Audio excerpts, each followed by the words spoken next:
Hello lovelies, welcome to the Ash Tales. మా family మొత్తం కలిసి బయట వెళ్ళి చాలా డేస్ అయ్యిందని కొమరెల్లి మల్లన్న టెంపుల్కి మార్నింగ్ స్టార్ట్ అయిపోయినాం. On the way Shamirpet lake back side దగ్గర దిగి పిక్స్ తీసుకున్నాం. అదేంటో అర్థం కాదు, ఎంత మార్నింగ్ లేసినా కూడా ఎక్కడ పోవాలన్నా లేట్ అవుతుంది. ఎస్పెషల్లీ కిడ్ ఉంటే అది ఇంకొక టాస్క్. మనం రెడీ అవ్వాలి, వాళ్ళకి రెడీ చేయాలి. ఇదంతా చేసేసరికి మేము బ్రేక్ఫాస్ట్ కూడా ప్రిపేర్ చేసుకోలేదు ఇంట్లో. సో రాఘవేంద్రలో బ్రేక్ఫాస్ట్ చేసుకున్నాం. ట్రావెలింగ్ అంటే చాలా ఫన్ ఉంటుంది అనుకుంటాం, కానీ తిరిగి వచ్చేసరికి కూడా ఏం అడ్వెంచర్స్ అండ్ ఎక్స్పీరియన్సెస్ ఉంటాయో ఎక్స్పెక్ట్ చేయలేము. మంచిగా బ్రేక్ఫాస్ట్ చేసి స్టార్ట్ అయిపోతుంటే ఇంకో 15 minutesలో టెంపుల్ రీచ్ అవుతామంటే టైర్ పంచర్ అయ్యింది. ఇంకా అక్కడ అన్ని పొలాలు ఉండే, కాటన్ ఎక్కువ పండిస్తున్నారు. సో మేము ఇంకా దాంట్లో దిగి పిక్స్ తీసుకున్నాము. ఫైనల్లీ టెంపుల్ రీచ్ అయినాక అన్నీ చూసుకుంటూ పోతున్నాం. దర్శనం అయిపోయాక ఏం షాపింగ్ చేస్తే బాగుంటుంది అని. ప్రతి టెంపుల్ దగ్గర ఉండే స్టఫే ఉంది ఇక్కడ కూడా. కానీ ఇక్కడ ఫోటో స్టూడియో లాగా ఒక 2-3 షాప్స్ ఉన్నాయి. లోపల గర్భగుడిలో దేవుడి దగ్గర పిక్స్ దిగలేము కదా, సో వీళ్ళు సేమ్ యాజ్ ఇట్ ఈస్ దేవుడు ఉన్నట్టే సెటప్ పెట్టిండ్రు. సో దట్ ఎవరికైనా మెమరీ లాగా ఉండిపోతుంది పిక్స్ తీసుకుంటే అని.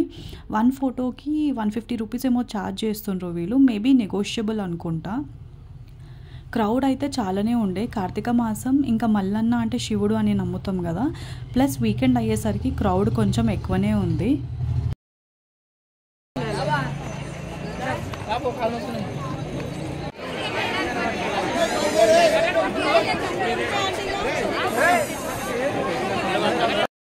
ఈ మధ్య చాలా టెంపుల్స్లో చూస్తున్నా ఫ్రీ దర్శనంకి ఒక క్యూ, విఐపి అని ఒకటి, వివిఐపి అని ఒకటి.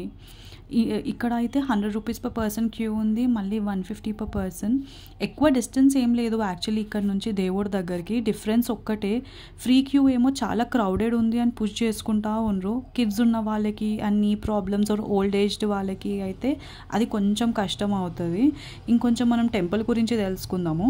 అయితే కొందరు ఒగ్గు కథలు పాడతారు కదా, ఆ సాంగ్లో వాళ్ళు చెప్పేది ఏంటంటే మల్లన్న స్వామి మేడాలమ్మని పెళ్లి చేసుకోవడానికి కొన్ని కండిషన్స్ ఫేస్ చేస్తారు అంట. అయితే ఆ దంపతులు ఇద్దరు కొమరయ్య అనే గొర్రెల కాపరికి కొండల మధ్యలో దర్శనం ఇచ్చారు.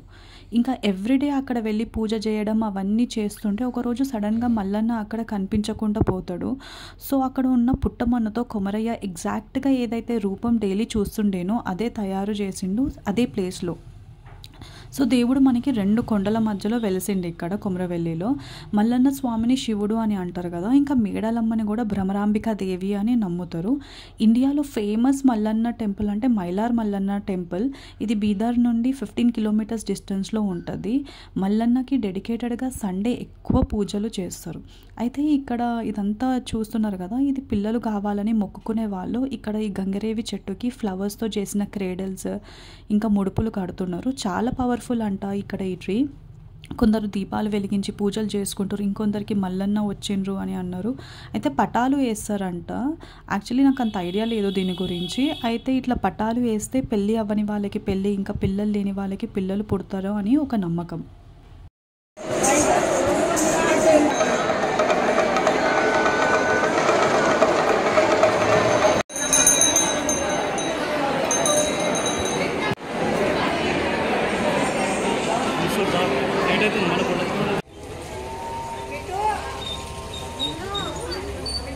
ఇంకా ఇక్కడ నుంచి జస్ట్ 15 minutes డిస్టెన్స్లో కొండపోచమ్మ టెంపుల్ ఉంటే అక్కడ కూడా వెళ్ళినాం. చాలామంది అయితే ఇక్కడ యాట కోసి అక్కడనే కుక్ చేసుకొని తింటున్నారు.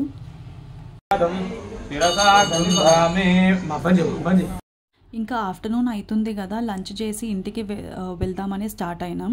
కీసరా రోడ్ నుండే చూపిస్తుంది మ్యాప్లో. ఎట్లాగూ అదే రోడ్ కదా అని ఇంకా ప్లాన్లో లేకున్నా కూడా కీసరగుట్ట కూడా కవర్ చేసినాం. సో కీసరగుట్ట గురించి చెప్పాలి అంటే ఈ టెంపుల్ త్రేతాయుగం నుండి ఉంది అని అంటారు. శ్రీరాముల వారు రావణ సంహారం చేసినాక ఈ ప్లేస్ విజిట్ చేసిండ్రంట. ఇక్కడ 101 శివలింగాలు పెట్టాలి అని ఆయనకు అనిపించింది. అయితే ఇదే మాట హనుమాన్కి చెప్తే వారణాసి నుండి ఆ 101 శివలింగాలు తీసుకొచ్చేలోపు అనుకున్న ముహూర్తం అయిపోవస్తుంది అని శివుడే ప్రత్యక్షమయ్యి శ్రీరాముడికి చెప్పిండ్రంట, నేను ఇక్కడ స్వయంభుగా వెలిసిపోతా అని. అందుకే ఈ టెంపుల్ని శ్రీ రామలింగేశ్వర స్వామి దేవస్థానం అని అంటారు. అయితే హనుమాన్ వచ్చేసరికి ఇక్కడ ఆల్రెడీ శివలింగం చూసి కోపంతో తెచ్చిన అన్ని లింగాలు విసిరేస్తే అన్నీ ఆ కీసరగుట్ట పైన పడ్డాయి. ఇప్పటికీ ఆ కొండపైన లింగాలు అన్నీ కూడా ప్రాపర్గా ప్లేస్ చేసినట్టు ఉండవు, కానీ ఎట్లయితే పడ్డాయో వాటిని ఇంకా ఏం పొజిషన్స్ చేంజ్ చేయకుండా అట్లనే పెట్టి పూజిస్తారు. ఇక్కడ శివుడే కాకుండా సుబ్రహ్మణ్య స్వామి, హనుమాన్, శ్రీరాముడు, సరస్వతీదేవి, లక్ష్మీ నరసింహస్వామి, వినాయకుడు అందరూ ఉంటారు. ఇక్కడ టెంపుల్ బ్యాక్ సైడ్లో ఇట్లా పెద్ద గుట్టలాగా ఉంటుంది. ఈవినింగ్ టైంలో పీస్ఫుల్గా ఉంటుంది ఇక్కడ.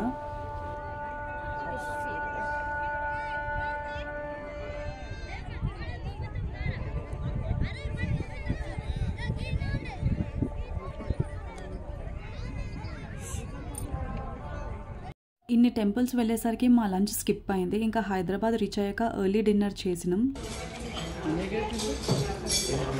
If you like this video, please like, share and subscribe to my channel. Bye.